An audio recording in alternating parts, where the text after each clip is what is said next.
Hi!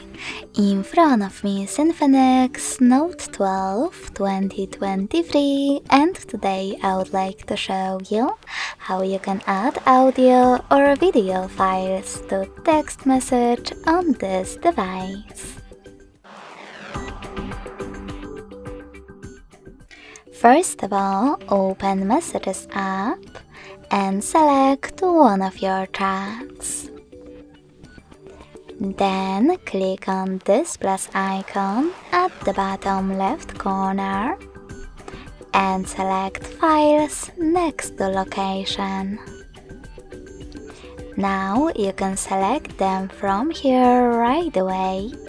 Click on those two filters, Audio and Videos, or tap on those three lines at the top left corner and select one of your sources, like Downloads.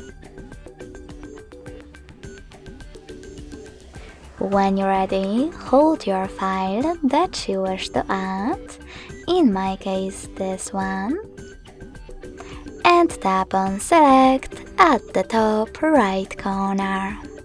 So when I do that, as you can see, my audio file was successfully added. Thanks so much for watching. If you enjoyed this video, smash that like button, comment, and subscribe. Bye!